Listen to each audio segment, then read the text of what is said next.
WhatsApp guys, welcome back once again. So दोस्तों, आज की कहानी जो एक्सप्लेन करने जा रहे हैं उसका नाम है डेजर्ट। दोस्तों, ये एक लड़की की साहस की कहानी है जिसने एक ऐसा काम करके दिखा दिया जिसे पूरी दुनिया उसे आज सलाम करती है। तो चलिए जानते हैं कि उसने ऐसा क्या किया। तो दोस्तों, यहाँ पर समय चल रहा है 1975 का और जगह है सेंट्रल ऑस्ट्रेलिया। यहाँ हम रॉबिन नाम की लड़की को देखते हैं जो ट्रेन से अलायस स्प्रिंग आई हुई है। उसके साथ उसका एक डॉग भी है। रॉबिन हमें बताती है कि वो एक सफ़र तय करने वाली है और ये सफ़र होने वाला है ऑस्ट्रेलियन डिज़र्ट का, जो कि एलिस स्प्रिंग से लेकर है इंडियन ओशियन तक, जिसका डिस्टेंस है 2000 मील, मतलब कि 3218 किलोमीटर। अब कहानी शुरू होती है और वो पहले कुछ दिन तो एक होटल में गुजारती है, लेकिन कुछ दिन बाद वो एक कैमल फार्म पर जाती है जहाँ पर वो एक आदमी से उसके 2 कैमल मांगती है, पर वो आदमी मना कर देता है क्योंकि रॉबिन का प्लान उसे बकवास लग रहा था। लेकिन वो उसे एक ऑफ़र देता है कि अगर रॉबिन उसके लिए 8 महीने फ्री में काम करे तो वो उसे 2 कैमल दे सकता है और वो उसे ट्रेनिंग भी देगा जिसे वो कैमल को पाल सकती है। अब रॉबिन को यह ऑफ़र काफ़ी अच्छा लगता है और वो मान जाती है, लेकिन आखिर में वो आदमी उसे पूछ ही लेता है कि आखिर वो इन ऊँटों का क्या करेगी। तो रॉबिन बताती है कि वो ऑस्ट्रेलियन डिज़र्ट पार करना चाहती है, वो भी पैदल। अब ये सुन के वो आदमी चौंक जाता है कि एक अकेली लड़की इतना लंबा और ख़तरनाक सफ़र कैसे तय कर सकती है। वो उसे बोलता है कि अपनी जान तुम क्यों गंवाना चाहती हो, ये सफ़र बहुत ही ख़तरनाक है। तो रॉबिन बताती है कि मेरे डैड ने 1935 में कालाहारी पार किया था, जिसके बाद उनका एक और सपना था कि वो ऑस्ट्रेलियन डिज़र्ट से इंडियन ओशियन तक पैदल सफ़र करे, लेकिन इससे पहले ही उनकी मौत हो गई और अब उनका ये सपना मैं पूरा करना चाहती हूँ। और हाँ, मैं एक निडर लड़की हूँ और मैं ये कर सकती हूँ और मैं ये कर ही रहूँगी। वेल गाइज, अब तो ये आगे कहानी में पता चलेगा कि रॉबिन ये सफ़र पूरा कर सकेगी या नहीं। आपको क्या लगता है, नीचे कमेंट करके ज़रूर बताएगा। वेल, आगे हम देखते हैं कि वो आदमी उसे वहाँ सारे ऊँटों से मिलवाता है, जिसके बाद वो वहीं अपना टेंट लगा लेती है और रहने लगती है। अगले दिन वो उसके फार्म पर काम करना शुरू कर देती है। वो आदमी उसे ऊँटों को कंट्रोल करना सिखाता है और उन्हें कैसे यूज़ करते हैं हर सिचुएशन में, ये भी बताता है। अब रॉबिन ये सब काफ़ी जल्दी सीख जाती है और बीच बीच में वहाँ पे काफ़ी टूरिस्ट भी आते थे ऊँटों की सवारी करने के लिए, जिसका काम अब रॉबिन को करना था।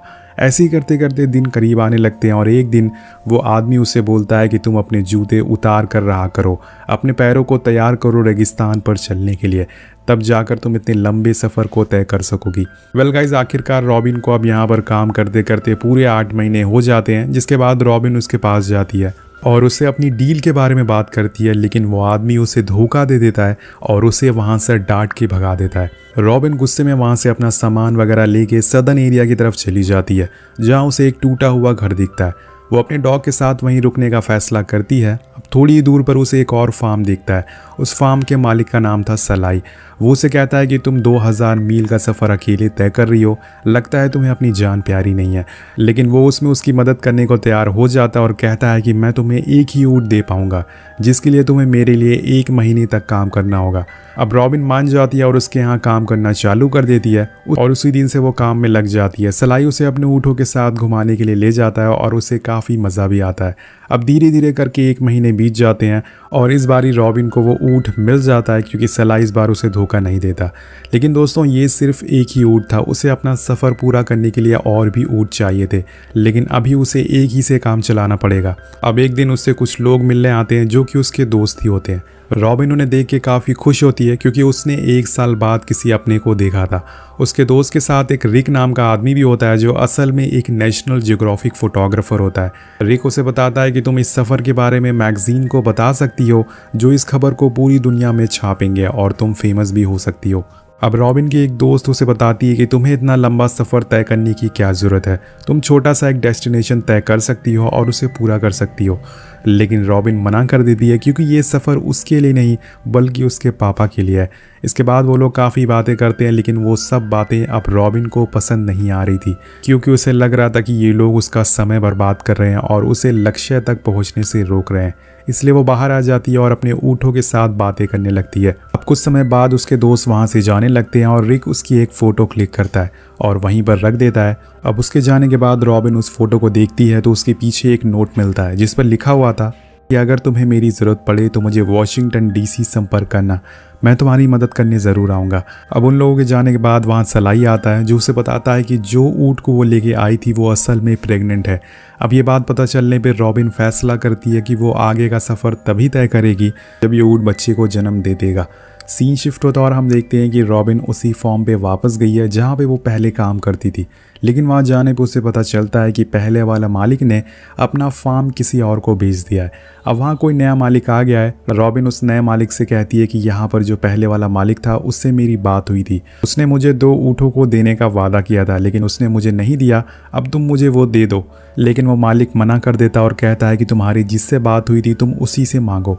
तभी हम देखते हैं कि यहाँ पर उस आदमी से एक ऊँट संभल नहीं रहा होता और वो अनकंट्रोलेबल हो जाता है, लेकिन रॉबिन उसे संभाल लेती है और ये देखकर वो आदमी काफ़ी खुश हो जाता है। उसके जुनून और उसकी काबिलियत को देखकर वो आदमी रॉबिन को 2 ऊँट दे देता है और जिसे पाकर रॉबिन बहुत ही खुश हो जाती है।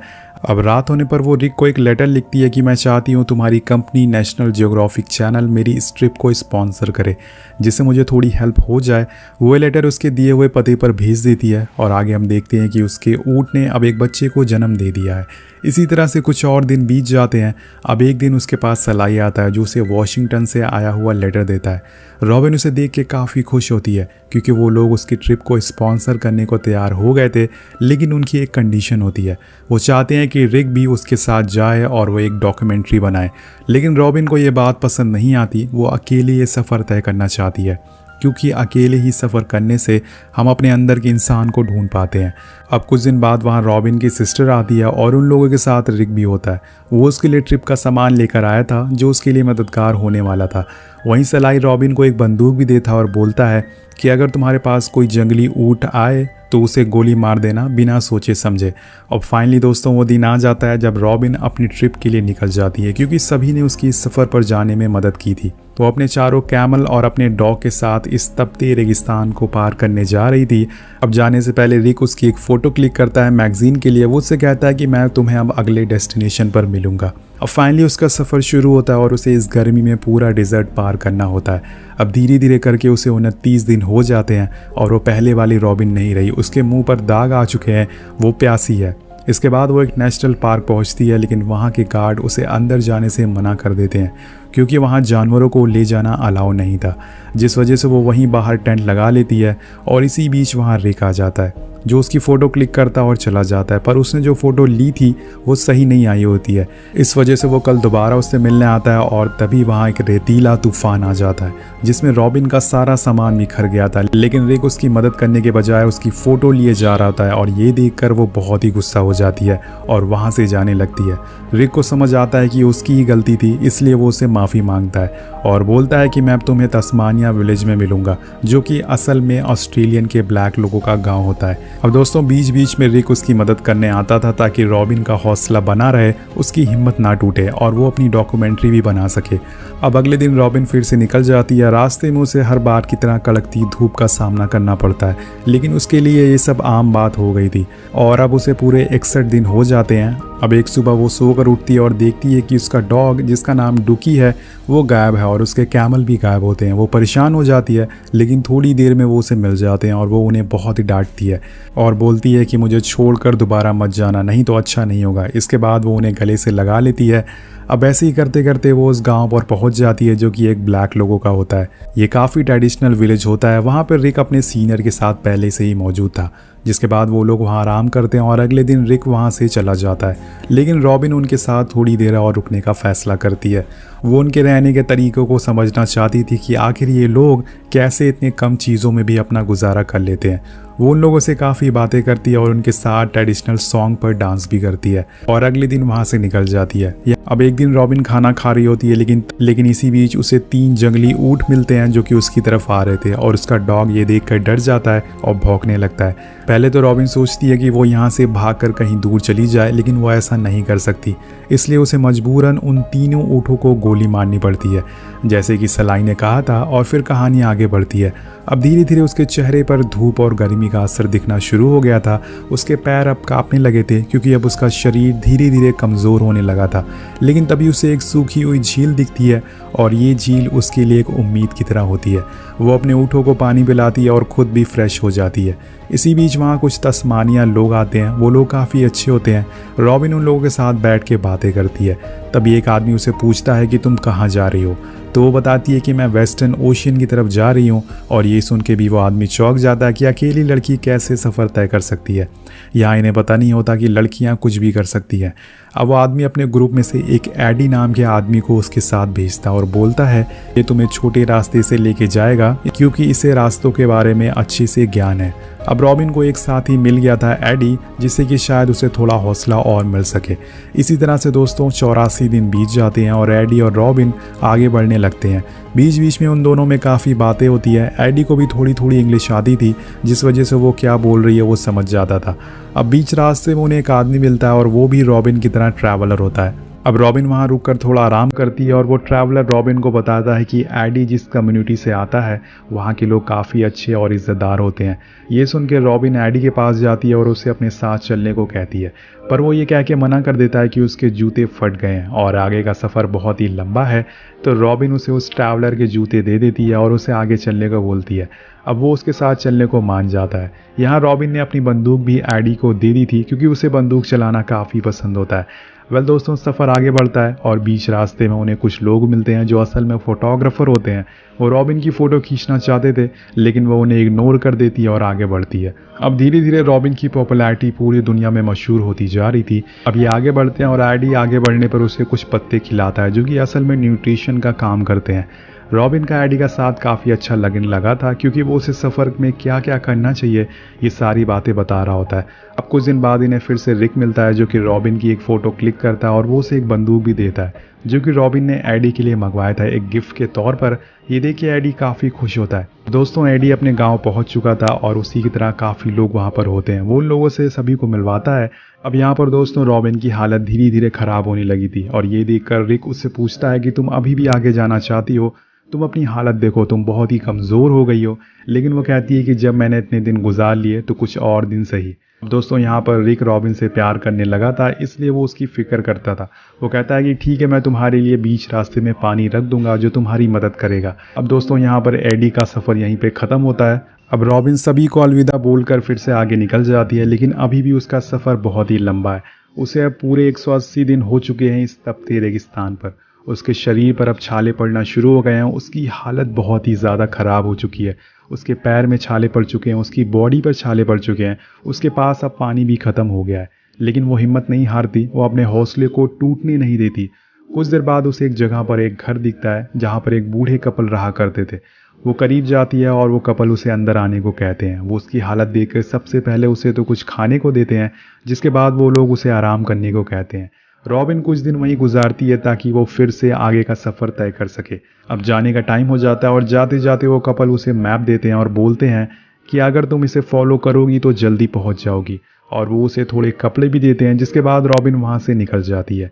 अब वो रात वहीं रेगिस्तान में गुजारती है और जब से उसने सफ़र शुरू किया है रॉबिन को अपने डैड का विजन आता है जो उसे हिम्मत देते हैं आगे बढ़ने की और आगे का रास्ता दिखाते हैं। अब चलते चलते उसे एक मरा हुआ जानवर मिलता है। रॉबिन उसे खाने की सोचती है, लेकिन तभी उसे एडी की बात याद आ जाती है कि ऐसे मरे हुए जानवर को खा नहीं सकते, इससे हमारी तबीयत ख़राब हो सकती है। और रॉबिन उसे छोड़ देती है, लेकिन रात में उसका डॉग उसे खा लेता है, जिसकी वजह से उसे फूड पॉइजन हो जाता है और सुबह होते ही वो तड़पने लगता है। रॉबिन अपने डॉग की ऐसी हालत देख नहीं पाती, इसीलिए उसे अपने डॉग को मारना पड़ता है। अब ये करने के बाद वो बहुत ही रोती है क्योंकि एक वही निशानी थी जो उसके डैड ने उसे दी थी। अब वो भी चला गया और वो अकेली हो गई है। अब रॉबिन खुद को यहाँ पर संभाल पाती कि इसी बीच वहाँ पर एक रेतीला तूफान आ जाता है, जिसे बचने के चक्कर में रॉबिन वहीं लेट जाती है। और यहाँ हम देखते हैं कि वो इतना ज़्यादा थक चुकी थी कि वो वहीं सो जाती है। अब उसके गले से होते हुए एक बहुत ही लंबा सांप गुजरता है, लेकिन उसे ज़रा भी होश नहीं है। अब इसी तरह से पूरे 185 दिन बीत जाते हैं। रॉबिन का शरीर बहुत ही कमज़ोर हो चुका है। उसे अब कुछ समझ नहीं आ रहा है कि वो क्या कर रही है। उसकी दिमागी हालत भी अब कुछ ठीक नहीं है। उसने इतनी दिनों में किसी से बात तक नहीं की है। इसी बीच वहाँ पर कुछ गाड़ियाँ आने लगती हैं जो कि असल में न्यूज़ रिपोर्टर की होती हैं, जो कि रॉबिन का इंटरव्यू लेना चाहते थे। पर रॉबिन इतने सारे लोगों को देखकर घबरा जाती है और एक झाड़ के पीछे छुप जाती है। तभी वहाँ पर रिक आता है और उसे सहारा देता है। वो उसके डॉग के बारे में उसे पूछता है तो रॉबिन रोने लगती है और बताती है कि अब वो नहीं रहा, उसकी मौत हो चुकी है। जिसके बाद रॉबिन उससे कहती है कि मुझे अब इस ट्रिप से कोई भी मतलब नहीं है, क्योंकि अब मैं पूरी तरीके से अकेले पड़ गई हूँ, मुझे कुछ समझ नहीं आ रहा है कि मैं क्या करूँ। रॉबिन ये सब इसलिए बोल रही थी क्योंकि इस समय उसका दिमाग सही से चल नहीं पा रहा है, वो भूखी है, प्यासी है। रिक उसे हौसला देता और बोलता है कि इस दुनिया में हर कोई अकेला है। वो अपने डॉग को बहुत ही मिस कर रही थी, जिस वजह से वो कहती है कि मैं अब अपना सफ़र यहीं ख़त्म करना चाहती हूँ। लेकिन रिक उसे हौसला देता है इस ट्रिप को पूरा करने के लिए और कहता है कि याद करो सफ़र क्यों शुरू किया था, तुमने ये सफ़र अपने पापा के लिए शुरू किया था और तुम्हें ये पूरा करना ही होगा। रॉबिन को इन सब बातों से हौसला मिलता है और वो आगे का सफ़र तय करने का डिसाइड करती है। अब यहाँ पर रॉबिन रिक से एक रिक्वेस्ट करती है कि वो इन रिपोर्टर को रोक कर रखे, क्योंकि वो उनसे नहीं मिलना चाहती। अब वो इस बात से मान भी जाता है, जिसके बाद रॉबिन अपने सफ़र के लिए आगे बढ़ती है। और अब 195 दिन बीत जाते हैं और अब रॉबिन धीरे धीरे इंडियन ओशन के करीब पहुँचने लगती है। अब दोस्तों ये वो रॉबिन नहीं है जिसे हमने 200 दिनों पहले देखा था, वो अब पूरी तरह से बदल चुकी है। उसके अंदर अब हर चीज़ को पूरा करने की हिम्मत है, वो जो चाहे वो कर सकती है। यहाँ पर अब रॉबिन के सामने पूरा इंडियन ओशन आ जाता है, जिसे देख के वो बेहद खुश होती है। वो भागते हुए समुंदर के पास जाती है और यहीं पर हम रिक को भी देखते हैं जो उसका इंतज़ार कर रहा होता है। वो उसके गले लगती है और अपने सारे ऊँटों को लेकर समुंदर के अंदर चली जाती है। दोस्तों ये कहानी देखकर आपको APJ अब्दुल कलाम की एक बात ज़रूर याद करनी चाहिए कि सपने वो नहीं होते जो सोते हुए देखे जाते हैं, सपने वो होते हैं जो हमें सोने नहीं देते। जैसे कि रॉबिन के सपने थे, ये समुंदर और रेगिस्तान देखकर हमें पता चलता है कि ये दुनिया कितनी खूबसूरत है। मैं आपसे यही कहना चाहूँगा कि आपको भी एक बार अकेले सफ़र ज़रूर करना चाहिए, क्योंकि ये सफ़र आपके अंदर के इंसान को पहचानने में आपकी मदद करेगा कि असल में आप कौन है। इसी के साथ ये कहानी यही ख़त्म हो जाती है। ये पूरी कहानी एक सच्ची घटना पर आधारित है। कहानी के आखिर में हमें रॉबिन की कुछ असली तस्वीरें भी दिखाई जाती है कि कैसे उसने अपने और अपने डैड का सपना पूरा किया। तो दोस्तों इसी के साथ ये कहानी यही ख़त्म हो जाती है। आपको ये कहानी कैसी लगी नीचे कमेंट करके ज़रूर बताएगा। मिलते हैं आपसे अगली वीडियो में। Thank you so much watching. Peace out.